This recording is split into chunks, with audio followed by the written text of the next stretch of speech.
Hello दोस्तों, कैसे हैं आप सभी। स्वागत है आपका आपके अपने यूट्यूब चैनल आरके अकेडमी व कोचिंग सेंटर में।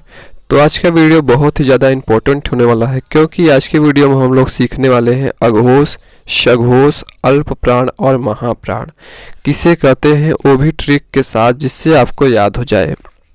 तो चलिए वीडियो को स्टार्ट करते हैं और समझने का प्रयास करते हैं।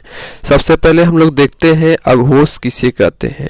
तो अघोष का अर्थ होता है स्पर्श व्यंजन का पहला और दूसरा वर्ण एवं तीनों जो स, शलजम स, षटको, मूर्धन्य स और षडक स, जिसे ऊष्म व्यंजन कहते हैं। इसमें ह भी होता है, लेकिन ह को नहीं लिखते हैं, ये होता है। तो इसका ट्रिक बन जाएगा 12 तीनों श, यानी स्पर्श व्यंजन का 12 यानी पहला और दूसरा वर्ण और स्पर्श व्यंजन का तीनों श। ठीक है, तो चलिए देखते हैं स्पर्श व्यंजन का कैसे होगा। तो दोस्तों, ये है हमारा स्पर्श व्यंजन क वर्ग, च वर्ग, त वर्ग, ट वर्ग, त वर्ग और प वर्ग। तो इसका पहला और दूसरा वर्ग, ठीक है, दूसरा वर्ण यानी पहला वर्ण क्या है, क ख। ठीक है, पहला दूसरा च छ, ट ठ, त थ, प फ। तो यही हमारा क्या हो जाएगा, स्पर्श व्यंजन। तो हम इस प्रकार से लिख सकते हैं क ख, च छ, ट ठ, त ट ठ फिर त थ, प फ। इसके साथ हमारा क्या होता है, श श श, यानी तीनों श होता है। ठीक है, तो ऊष्म व्यंजन का जो होता है शलजम श, मूर्धन्य श और षडक श, ये हमारा क्या हो जाता है, अघोष हो जाता है। तो इसका टिक हो जाएगा 12 तीनों श, यानी स्पर्श व्यंजन का पहला और दूसरा वर्ण हो जाएगा और उसके साथ स्पर्श व्यंजन का तीनों श हो जाएगा। अब हम लोग देखते हैं सघोष क्या होता है। तो दोस्तों, स्पर्श व्यंजन का अर्थ होता है, सघोष का अर्थ होता है स्पर्श व्यंजन का तीसरा, चौथा, पांचवा वर्ण, अंतस्थ व्यंजन य, र, ल, व, उसके साथ साथ ह, फिर स्वर जितने भी होते हैं वो हो जाएंगे। तो चलिए देखते हैं। तो इसको हम लोग बनाएंगे 345 अंतस्थ है स्वर। 345 का मतलब तीसरा, चौथा, पांचवा वर्ण। देखिए, तीसरा, चौथा, पांचवा, तीसरा, चौथा, पांचवा, तीसरा, चौथा, पांचवा, तीसरा, चौथा, पांचवा, तीसरा, चौथा, पांचवा। ठीक है, स्पर्श व्यंजन का तीसरा, चौथा, पांचवा वर्ण अंतस्थ व्यंजन, यानी य, र, ल, व, अंतस्थ व्यंजन है। ह का मतलब हो गया है, स्वर का मतलब स्वर, यानी 345 अंतस्थ है स्वर। ये हमारा ट्रिक हो जाएगा। ठीक है, तो हम 345 का मतलब इसको लिखते हैं ग, घ, अंग। ठीक है, ज, झ, य। ठीक है, ड, ढ, अड़, द, ध, न, फिर द, ध, न, फिर ब, भ, म। ये तो हो गया हमारा 3, 4, 5, तीसरा, चौथा, पांचवा। फिर अंतस्थ व्यंजन क्या होता है, य। देखिए, य, र, ल, व। ठीक है, तो य, फिर र, फिर ल, फिर व हो जाएगा। है का मतलब क्या हो जाएगा, ह। ह, फिर स्वर का मतलब अ से लेके औ तक, अ, आ, ई, बड़ी ई, छोटा ऊ, बड़ा ऊ। ठीक है, ऊ, फिर उसके बाद री, फिर ए, फिर ए, फिर ओ, फिर औ। और इस प्रकार से हमारा सघोष वर्ण हो जाएगा, यानी 345 अंतस्थ। ठीक है, फिर उसके बाद हमारा 345, ठीक है, स्पर्श व्यंजन का तीसरा, चौथा, पांचवा। फिर उसके बाद अंतस्थ व्यंजन का य, र, ल, व। ठीक है, फिर ह। ठीक है, फिर उसके बाद क्या हो जाएगा, स्वर जितने होते हैं अ से लेके औ तक। आशा करते हैं आपको जल्दी याद हो जाएगा इस ट्रिक के माध्यम से। 345 अंतस्थ है स्वर।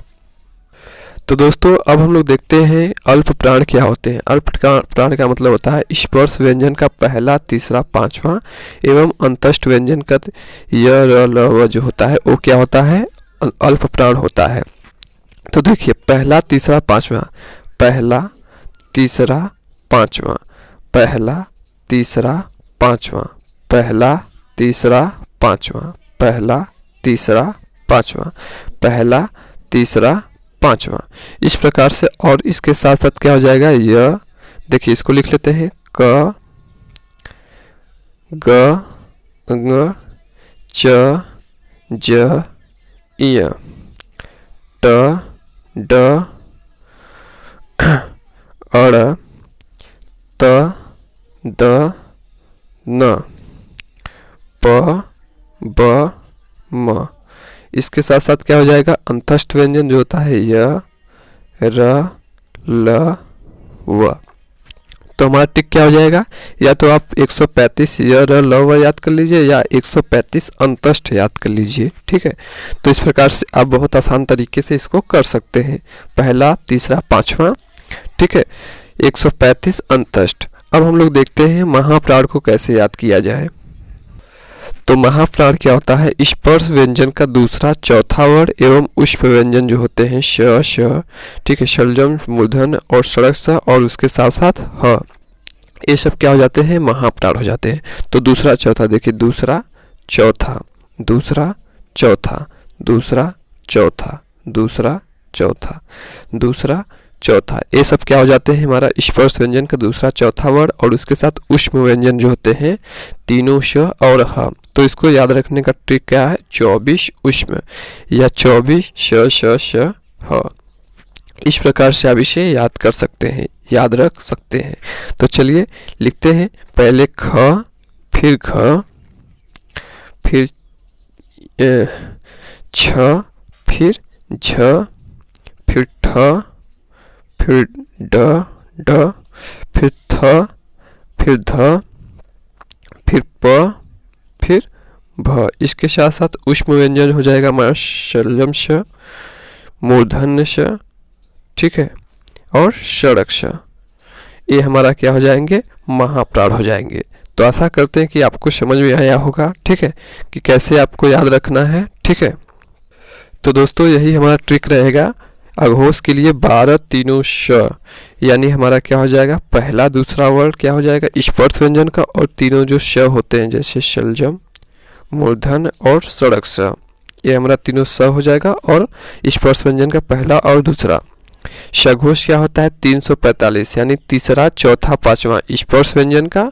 अंतस्थ व्यंजन क्या हो जाएंगे, य, र, ल और व हो जाएंगे। ह का मतलब क्या है का मतलब क्या है का मतलब हो जाएगा ह, और स्वर का मतलब हो जाएगा अ से लेके अ तक की जो मात्राएं होती हैं, ठीक है, वो क्या हो जाएंगी, सघोष हो जाएगा, ठीक है। अब हम लोग देखते हैं अल्प प्राण क्या होता है। अल्प प्राण, अल्प प्राण का मतलब हो जाएगा 135, यानी 135 पहला, तीसरा, पांचवा स्पर्श व्यंजन का पहला, तीसरा, पांचवा, उसके साथ साथ इस अंतस्थ व्यंजन यानी य, र और ल और व हो जाएंगे। महाप्राण क्या होता है, महाप्राण क्या होता है दूसरा, चौथा, ठीक है, दूसरा, चौथा, उसके साथ साथ उष्म व्यंजन यानी शलजम श, षटकोर, मूर्धन्य श और षडज श, इसके साथ साथ ह, ये सब क्या हो जाएंगे हमारे महाप्राण। इस बात को आपको याद रखना है। पहला का 12 तीनों श, सघोष का 345 अंतस्थ है स्वर, ठीक है, और इसके साथ अल्प प्राण का 135 य, र, ल, व, महाप्राण का 24 श और उसके साथ ह, यानी उष्म व्यंजन। आशा करते हैं आपको समझ में आया होगा। मिलते हैं नेक्स्ट वीडियो में, तब तक के लिए धन्यवाद।